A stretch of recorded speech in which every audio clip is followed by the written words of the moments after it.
So the question is this: how do coaches, experts, and thought leaders create a sustainable 6 or 7 figure coaching business, all while having fun and changing lives? If you want to know the secrets to getting leads on demand, getting paid whatever you desire for the clients you serve, and changing their lives every single day, this is the right podcast for you. I'm Sterling Griffin, and this is the Life Changer Podcast.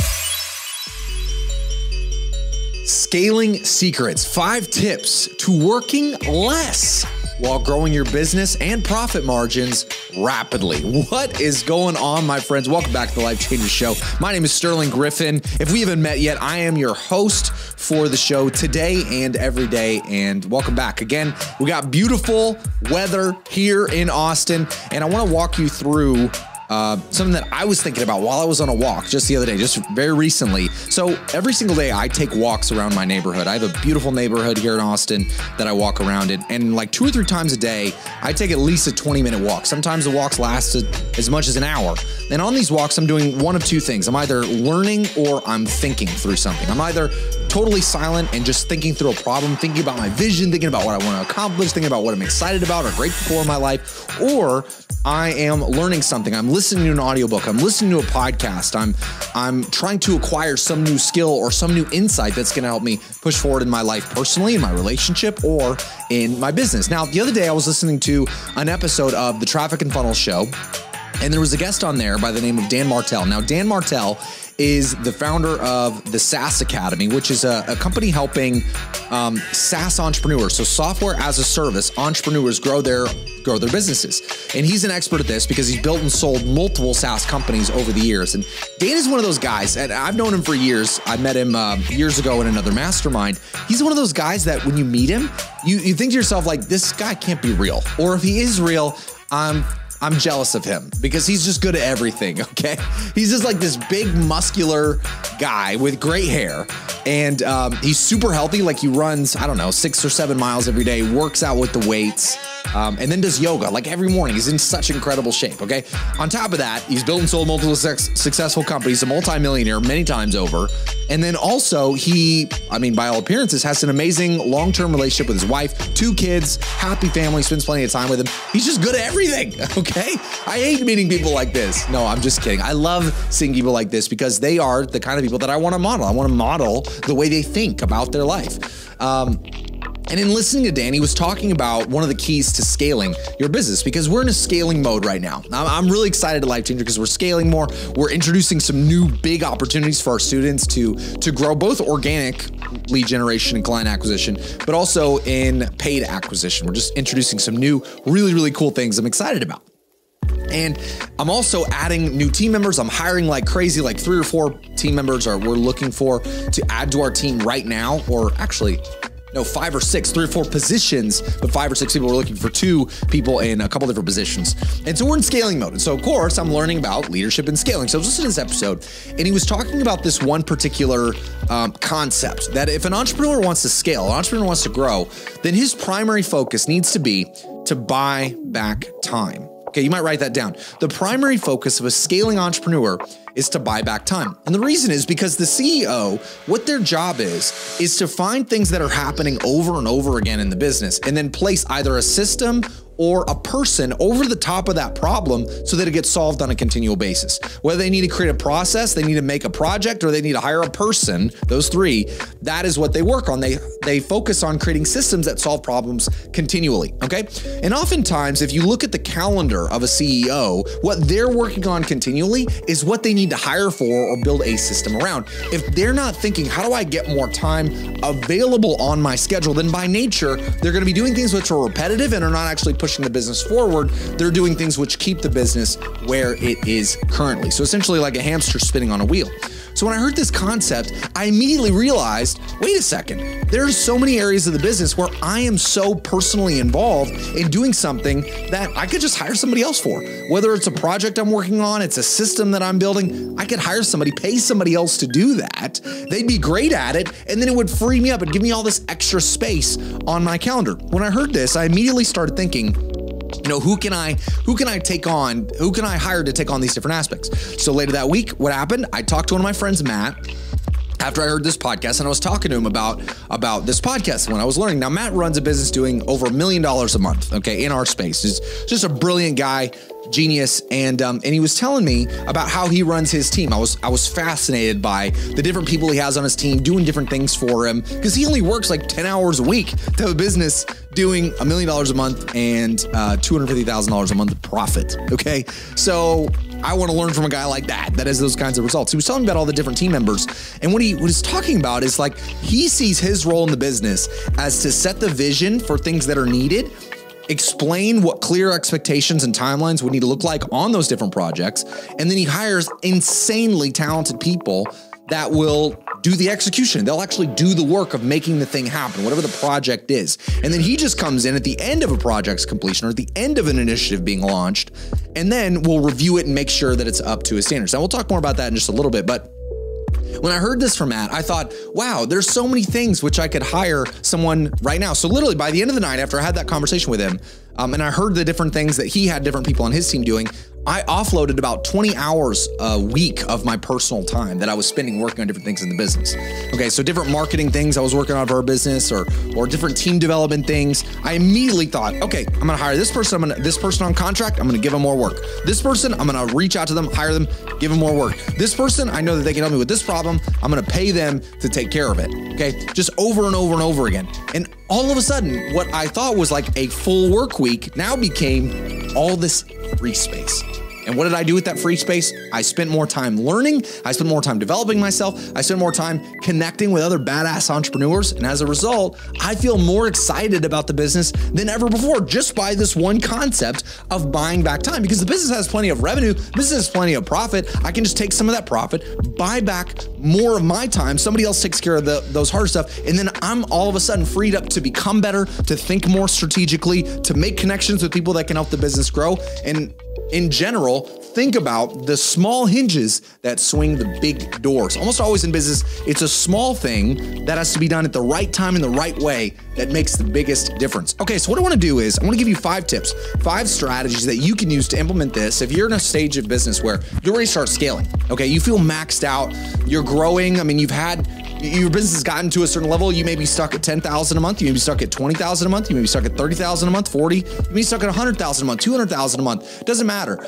If you're listening to this and you use these strategies I'm about to tell you, then you're going to start to free up more of your energy, more of your time, and you're going to start to notice the business does better without you having to do everything yourself. Okay, so tip number 1 is a time study.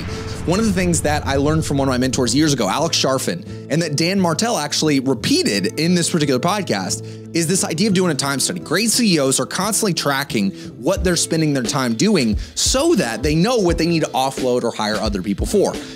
We can often assume that we know where we're spending our time, but we most of the time have no idea. Okay, most people have no idea what they're spending their time on until they're tracking diligently. And so there's this exercise, there's these sheets of paper that I print out whenever I do a time study, which is roughly every 90 days. I'm in the middle of doing one right now.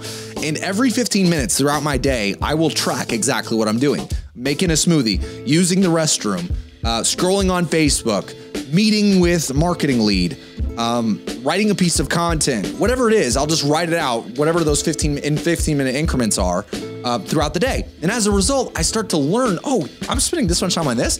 I'm spending this much time on responding to messages. I don't need to respond to messages. I'm spending this much time on coaching calls. I need to hire more coaches that can support me. Oh, I'm spending this much time on training my sales team. Maybe I need to hire somebody to help train my sales team for me. Okay. So I started learning all these things. Wow, I'm spending hours and hours and hours on this and this and this. What if I just hired somebody? What if I just partnered with somebody else that could take this off my plate? Okay. So as I did this time study, I started to learn, here's all the things I need to replace myself in. And if you do this, if you do a time study, I'm going to just warn you, it's not that much fun. Okay. It's not something that you're going to wake up and be so excited to do a time study. Nobody is. But on the other side of it, you're going to be so clear, and clarity is power, especially in business. Clarity is power. Write that down. So if you want more clarity, you want more feeling good, knowing that what you're working on matters most, then do a time study. So that's number one. Number two, 4 R's. Okay, so this is another concept I got from one of my friends and mentors, Alex Sharfin. And the 4 R's is basically a detailed job description. Okay, so after you do the time study and you know, okay, here's the things that I need to replace myself, then you use a templated process to identify who exactly you're looking for, what they're going to do, what results you want them to accomplish, and what things they need to walk into the job having already known how to do, or what skills they must already have. So the 4 R's are, number one is role. That's the title of the position and a brief description of it. The responsibilities, here's a list bulleted of all the tasks, all the things they're gonna do on a regular basis for you. You gotta get really clear, because until you get really clear on what they're gonna do for you, then you can't hire them effectively. You can't set proper expectations. You can't expect them to do what you want them to do. You have to be really clear with communication, okay? Number 3 is results. You have to know what it is that you want them to accomplish. What does winning success look like? If you don't define success, then people cannot succeed, period. Okay. Number 4 is requirements. What skills do they need to have already brought into the job? What kind of attitudes do you want them to bring to the position? All this needs to be clearly defined in a 4 R's document, because once you have this, then you can go out in the world and find that person that's going to buy back your time. So that leads me to number 3. Ask. Number 1 is time study. Number 2 is 4 R's. Number 3 is ask. Once you get your 4 R's, share it with people in your network, people that you already know, and ask them if they know somebody that can do the job well. Okay. One of the things that I have gotten really good at is asking for help from my badass friends. So for example, one of the positions that we started looking for was we started looking for a content writer, somebody that can help me write in my position, help write Facebook posts in my voice, write Instagram posts in my voice, write Instagram story scripts for me to read off or do videos on.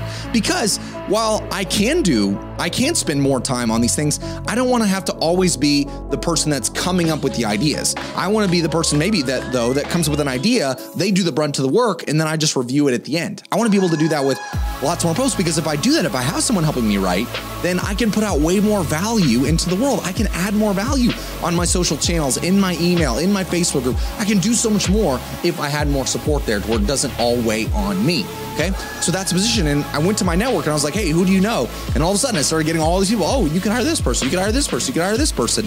And what do you know? Now I've got tons of resumes to look through for somebody that can take this off my plate. Again, something I'd spend 5 to 10 hours a week on by itself, and I can hire somebody for 25, 30 hours. They can produce so much more content than I would be able to do for myself, and at a price which is way less than what I might pay myself on an hourly basis. Okay, so go to your network whenever you have your 4 R's, whenever you have your job description, post it on your Facebook, post it on your Instagram, share it with your friends in Messenger, share it with somebody via text message, call up a friend, ask them if they know somebody. You'll be surprised. Your network probably has some good solutions for you. All right, number 4, 10-80-10. 10-80-10. This is a way I learned how you delegate core projects. If you are the kind of person you say, oh, if I need to do it right, I got to do it myself, which is something that I learned from my mom growing up. My mom is an entrepreneur. She started a small hotel in rural Louisiana and has had it for many years while I was growing up. And she would always tell me growing up, she said, if you want something done right, you need to do it yourself. And as a result, when I got into business, I started thinking like the only person that can do it is me. Well, guess what? Great leaders don't think that way. They don't think that, oh, if I want something done right, I could do it myself. No, they think if I want something done right, I need to set clear expectations, find the right person to do the job, and then review their work after they complete the task, okay? There's a way to delegate right, and there's a way to delegate wrong. So, along this note, if you want to delegate a project, a process, a system properly, use the 10-80-10. The first 10 means I want to set the vision, I want to set the expectations, I want to set what done looks like, I want to be clear on the results, and then I want to communicate that. That's the first 10% of any job, is getting really clear on the outcome, what it looks like, what done looks like, how it looks in the end. The 80% is the work, okay? That's the execution. All right. And that's what the other person on your team would do. They would do all the writing. They would do all the process setup. They would do the heavy lifting. Okay. That's what team members do. They take care of the execution so the CEO can be in a thinking mindset so that the business can grow. So they do the 80%. And then the final 10% is where they come back to you with the project having been completed and you do final review, reassess, and then edits on it. Okay. As a CEO, when you're handing off new projects, 10-80-10 will be your best friend. Okay. Oh, that rhymes actually. That's actually not bad. Not bad, Sterling. 10-80-10. 10% set the vision. 80% they do the work. 10% at the end, they come back and then you make final edits on it. All right. This is going to save you so much time. So instead of you doing like 100%, you just do 20% and you save so much of your energy in the process. All right. Number 5, this is a big one. I learned this from one of my friends, Taylor Welch.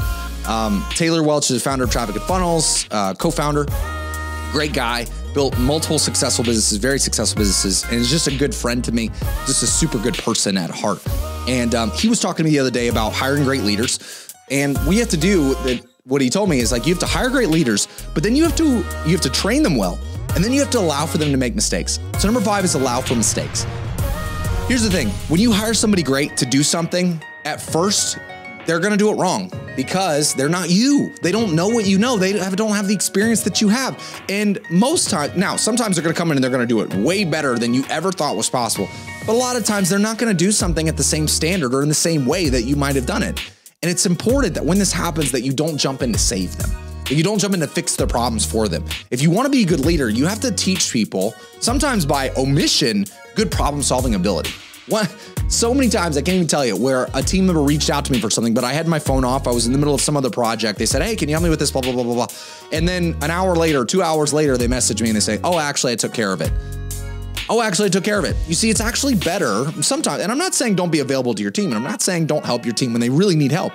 But at the same time, a lot of times people can solve their own problems if they're just given space to do it. And if you want to be removed from your business, which is necessary for it to scale, you have to let your team get good at problem solving. And sometimes they're going to make mistakes early on. They need to learn those lessons, and then they do better the next time. As long as you instill into your organization growth principles where people learn from their mistakes, they take responsibility for their actions, and then they improve it afterwards, then they'll succeed. All right, so if you're watching this right now and you want to get connected with other badass scaling entrepreneurs, then I'd love to have you in our free community. We have over 7,000 Fit Pros, many of them earning 6 figures, many of them earning over 7 figures in their online fitness businesses that are students of mine.